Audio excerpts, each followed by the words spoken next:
Hello, and welcome to another episode of Game, Develop, Repeat, the podcast where we talk about a game that I enjoy, what makes it special, and what we as game developers can learn from it. I'm your host, Chris, a music educator turned indie game developer, and today's episode is all about Magicka. In this episode, we discuss simple but deep mechanics, playful game design, types of play, combinatorial explosions, satisfying realism, and getting stuck. Let's get to it.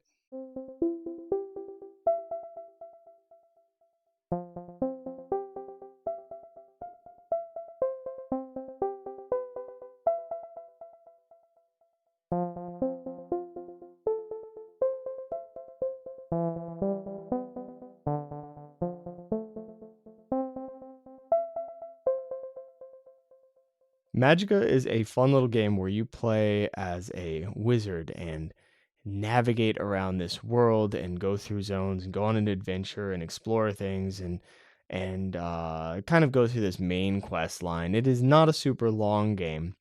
It's very like cartoony. It's got a nice playful aesthetic. It's very goofy. There's a lot of comedic elements to it. It's very sort of almost slapstick with its comedy. Not in terms of like it being physical comedy, but it's like very direct on the nose comedy. It's very, very goofy and playful, and I'm a big fan of it. The thing that I like about this more than probably anything else, I guess it's two elements. One is just the overall feel of the game, and then two is this gameplay mechanic that it has, that I think really sets it apart from other games. The gameplay mechanic is the element of it that I like is the way that the elements combine within the game. So let's say you're casting a spell, you pick multiple elements and they combine and create a different sort of a spell. So you want to put some kind of armor on yourself, you can put like you can just use earth. You can put a bunch of earth, or you can use ice somehow, or you can use this. And they all have different effects. You can use like beam spells to do certain things. You can combine different elements with I'm forgetting all the individual elements because it's been a long time since I've played this, but you can combine different elements with something that pretty much always turns it into a beam spell, and it'll do different stuff. You can combine water with fire and make sort of a steam, and that'll have a different effect on your enemies. And you can use like cold on the environment and turn some water into ice. So you can do all these cool interactions with the environment too. It's kind of like Breath of the Wild when they did the fire thing where you set the grass on fire and then you can go floating above it. It's like that, except it's all the game mechanics. And that sounds, to an extent, I'm overstating it, but that's how much of a mind-bending moment it was when I realized what this game was doing when I first played it. I was like, whoa, wait, I can just come up with stuff. I can just do all these weird different things, and all of these spells do things differently. And like, it's such a interesting and fun little mechanic. Now, I will say I'm speaking about the first Magicka and its connected DLC. I have not really played the next one. It didn't grab me. I kind of got what I wanted out of the first one. So the first one is really what we're talking about here, just to be crystal clear about that. I like to clear that up whenever I'm talking about a game that has sequels or prequels. So there's sort of a weird element of realism in the way that they're doing their skills, but it's all very cartoony, so you don't expect it to be realistic, but there is like this feeling that it makes sense within its own world, which I think is fascinating and an interesting way to approach the game design, and such a huge undertaking. I believe that sets it apart in a crazy way, and it sounds like it's a pretty easy thing to execute on, but if you start thinking about the combinatorial explosion that happens when you start giving players those kind of options, it's rough. I just ran into a trailer for a game called Cassette Beasts, and it looks like you can combine any two enemies, and there's like different unique pixel art for every combination of I said enemies, sorry. They're like Pokemon. It's like a Pokemon thing. You can combine any two unique creatures that you possess, or like cassettes, I guess. I really need to look into that game because it looked interesting. I watched one trailer. But I thought, wow, the combination explosion on that game must be crazy. Because if it's like a Pokemon style game, they probably have to have a lot of creatures. So if you're able to do all these combinations, somebody had to do a lot of work on this game. Like so much work. I'm going to peek into that. If that game has a rhythm game element, then I'm 100% going to get it. If it does not have a rhythm game element, then it is going to be a lot longer until I get it. And I may not end up getting it at all. I am a sucker for rhythm games. I'm not as much of a sucker for Pokemon games. Going on a tangent, that's me. That's what we do. So I do appreciate how simple this magic system is in Magicka, and yet innovative. And it's not. I say simple. I'm sure it was very complicated to implement. I'm sure that was probably one of the biggest challenges in the game. Um, and it does give you this idea. It gives me this idea of like, how much can I use one gameplay mechanic? How much am I really getting all the juice out of this? Am I getting as much cool novelty out of this one mechanic as I possibly can? This is one of the reasons why I limited the scope of my project pretty aggressively, is so that I can see how much potential there is in one thing and how much I can explore it and still make it fun, right? And I think that's something that's worth experimenting with, is taking a pretty limited set of conditions and making as much fun as you possibly can with it. I think it's probably a difficult way to approach things, but I think it makes the game feel more is mature the word? I don't know if that's the word. It makes it feel like it's fulfilling its potential. I think we've all had that moment where we're playing a game and you're just like, yeah, this is missing the idea that made me excited about this game. I saw the box, I read the info, I went, oh, that's so exciting, and I didn't exactly know why. And now that I'm playing the game, it's missing this thing. And then, like, a little bit later, you start thinking about it and you go, oh man, that game had so much potential. Oh, wait, this is what they could have done. This, and this. Right. And then you play certain games and you're like, I never thought that you could do that within that gameplay model. Right. Like, I never thought you could do this. And it's like it's gone beyond its potential. But what it's really done is it's just fulfilled it in unexpected ways. And I think that Magicka fulfilled its potential in unexpected ways. Excuse me. I was looking for something very simple and straightforward, and what I got was something with this really cool elemental combination system. And on top of that, it was funny. It had tight gameplay. It was a nice short game. It felt playful. That's the other thing that I wanted to talk about, is a lot of games that I play, I tend to not think about this element of games, I think, because I play so many games that are like emotional and like serious and like high stakes, right? And I think it's easy to forget that like games give you this overall vibe. I get into the weeds. I miss the forest for the trees sometimes. And I forget that like if I'm playing Yakuza, one of the things, which I am right now, by the way, more on that later. We're playing Yakuza Like a Dragon, and it is sick. It's really good. Um, I do have one super weird complaint about it, but it's like one thing in a game that is amazing. It's really great.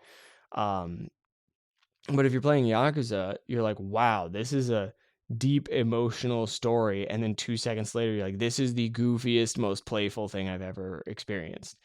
And that has made me a little more aware of this dynamic, I think. If you're playing Magicka, you're like, wow, this is very playful, very goofy, low risk. Like, it's on the nose. It's joking about everything. It's being totally ridiculous. If you're playing Pokemon, it's got this feeling of like, there's like a coming of age thing, right? This overarching story. And as a result, and I'm not talking about the overarching story. As a result, you feel a certain way when you're playing it. It evokes a specific emotion.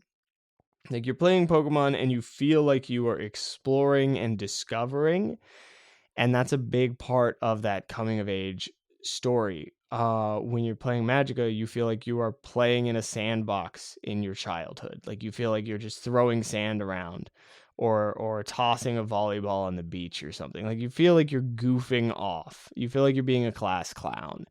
And I really appreciate that, right? That is a beautiful feeling. As one more example, if you're playing something that's like a much more skill-based game, like a DDR or like an Elden Ring or something, that's a whole different gameplay feeling. Like it's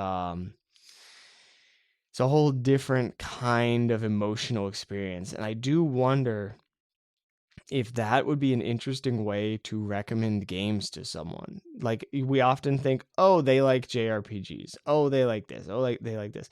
But maybe they like games that feel like they're playing in the sandbox, or maybe they like.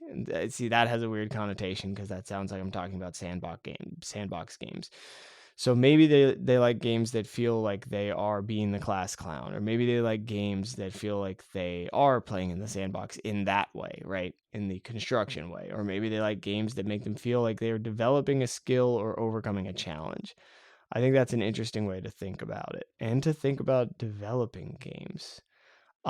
Speaking of developing games, let's get into that section of the show.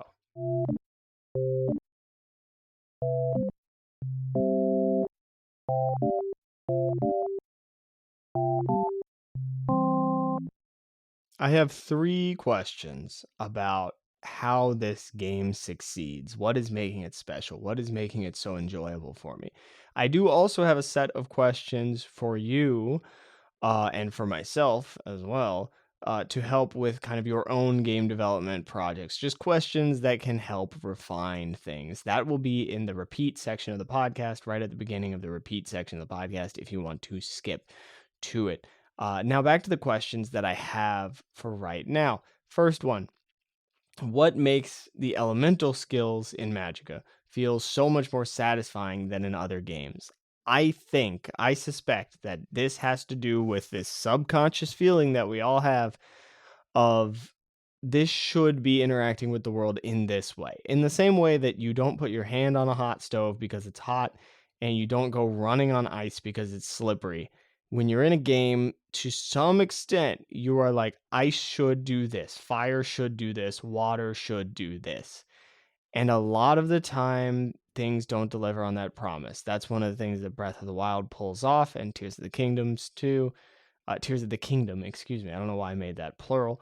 Um, it's one of those sorts of things. I do think that that's a big part of the satisfaction. I also think part of the satisfaction is that it's not always exactly what you expect. It does kind of mix things up a little bit, and it does get weird and creative because you're using these magical spells. So you are looking into the world with like childlike wonder. You are rediscovering what happens when you run across ice, when you touch your hand to the stove. I mean, those are maybe not the best examples because what happens is you get injured, but you are learning in this new world what you can do with magic. Like it feels like you are actually discovering magic a little bit, which is such a cool, interesting feeling. And I love that the game played out that way, and I would love to create an idea that plays out that way, where you get to feel that kind of wonder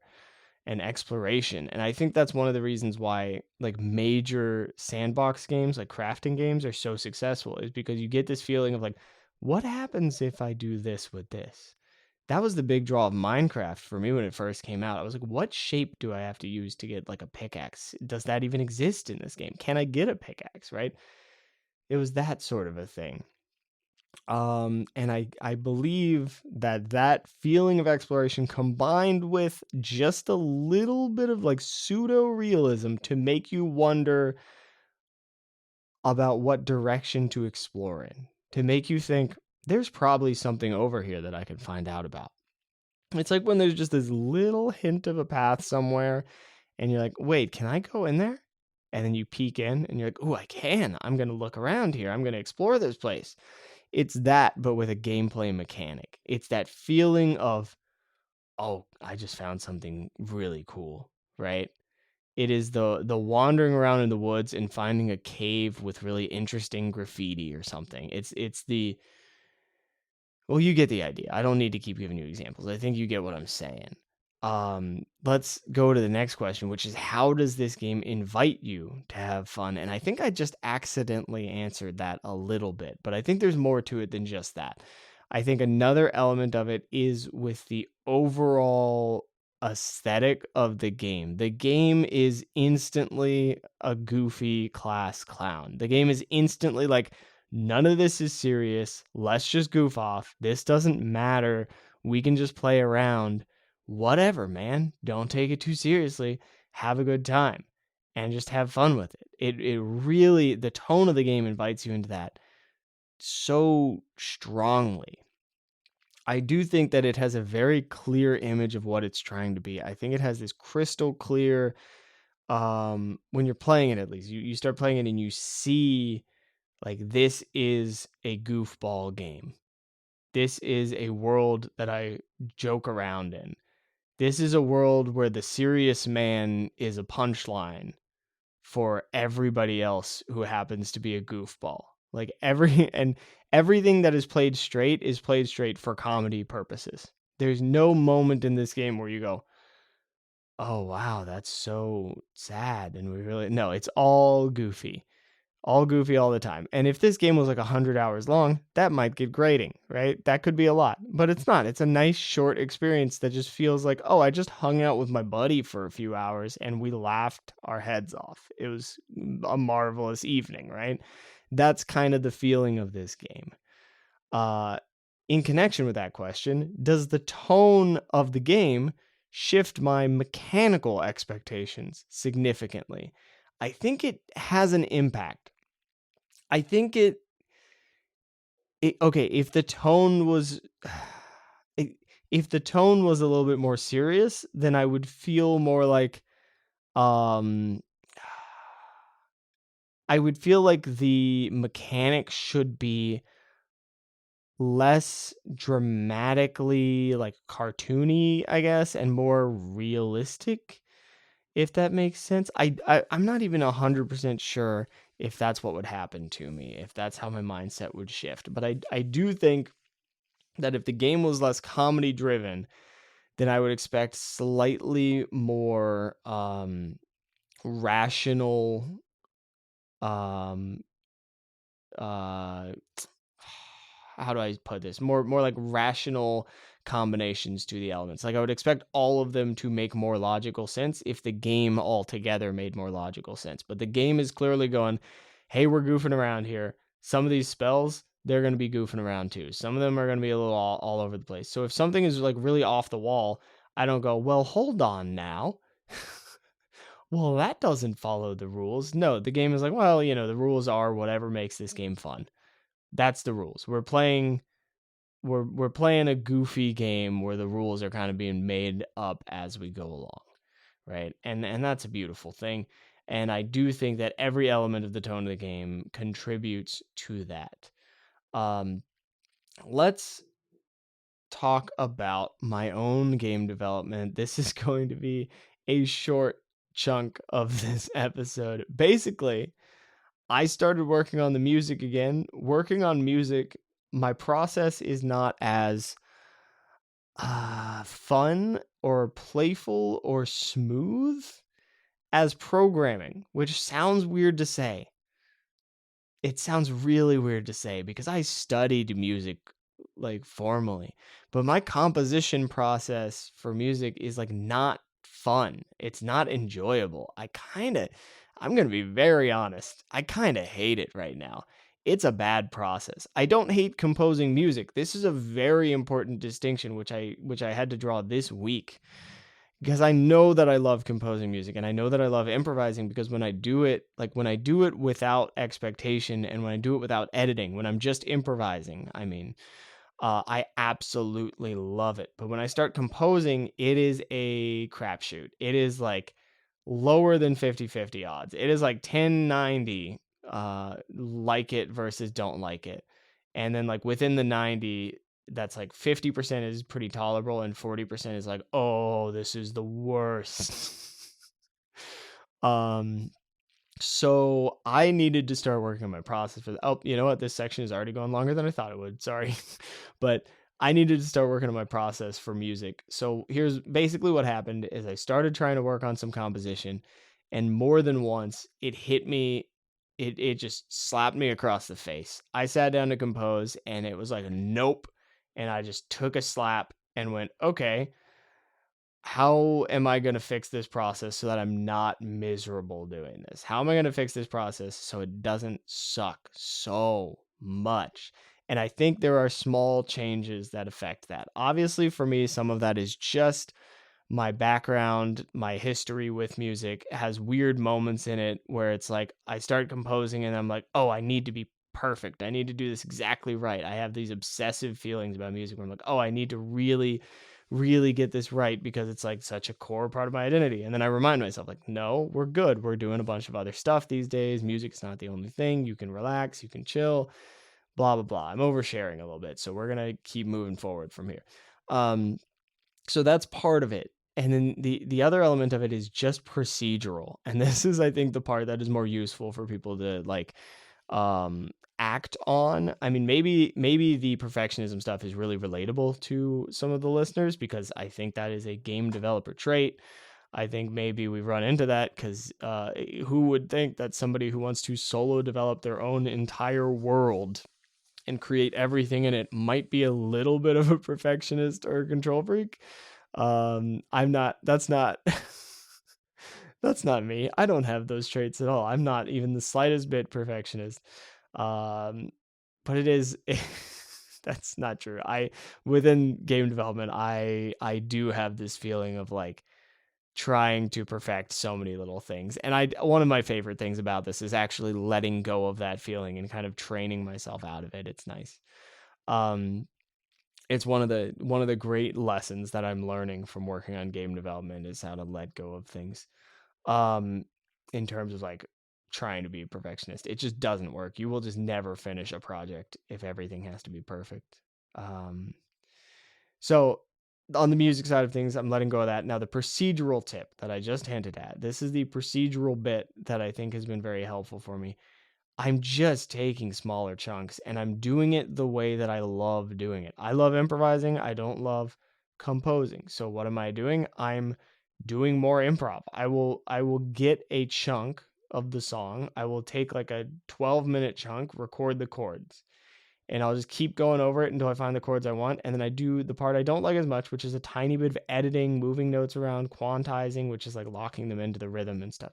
I'll do that sort of thing, and then I'll play that loop, and then I'll start improvising on top of it, and I'll just keep recording while I'm improvising and keep going and going and going and going until I find something I kind of like, and then I can work with that, and I can edit that, and so on. And I'm trying that workflow. It's already a lot better, but basically what has been happening with working on So this week is I started working on music and then immediately needed to cut myself an enormous amount of slack so that I could work on the process and just not have as productive of a week, but set myself up for success in the future, which is not,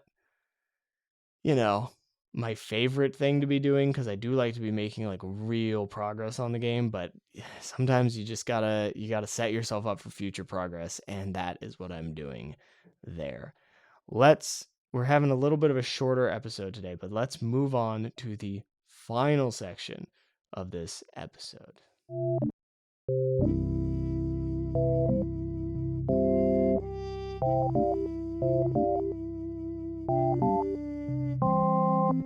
We're going to kick off the repeat section with 4 questions inspired by Magicka. The first question is, what version of play does your game initiate? Is it emotional? Is it goofy? Is it dramatic? Is it serious?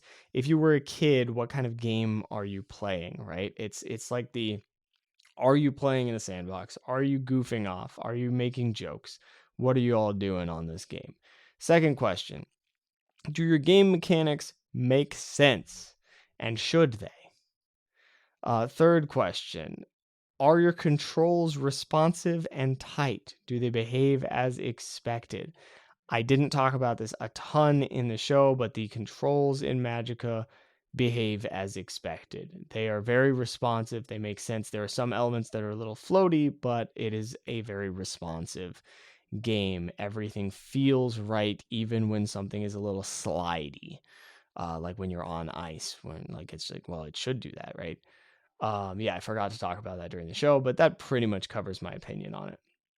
And then the last question is, what simple elements of your game have to feel right? What are the basics that you have to get right for everything else to work? That's the questions for this episode. Now let's talk about the tip. I'm going to try to keep this brief because I kind of already rambled about this in my own way with my music stuff.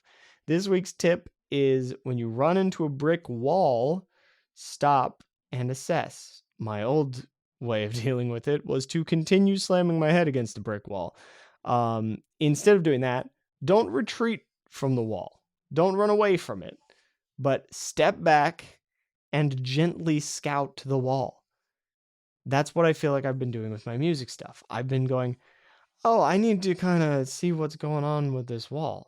Let me just feel it out. Let me brush my hands against it. And, okay, it's not so horrific if I'm not charging at it and slamming into it. I can just feel it out. It's not covered in spikes or barbs or anything. Like, we can figure out how to navigate this wall. And then you step back, you look around, and you find your way through. That is the tip. Hopefully that's useful to somebody. It's useful to me at this moment because otherwise I would be like, this is one of those things where if I hit a brick wall that's just a really hard brick wall, that can be a serious problem for my development process. And music is important to me, so I want to still be composing my music. I don't want to hire out for the music because I love composing music, but I did hit a wall with it, and I do have to like back up. And I expect in the future to hit a wall with programming, and to hit a wall with sound designing, and to hit a wall with pixel art. I expect to hit walls with every element of game design. And luckily, when you're working on so many different things, you can step away and you can do a full retreat and start working on something else. That's fine. Or you can do a step back and assessment situation too. I said earlier, don't fully retreat. You can totally fully retreat. It's fine. Just put a pin in it for later. Mark it on your map, right? Give it the old pin in Zelda and then be like, all right, we'll just come back around to that when I have time. Right? Just don't delay forever, I guess. That is everything I have for this week. Thank you all for joining me. I am looking forward to making the next one for you next week. Have a good week, make some stuff, and have fun while you're doing it. See ya.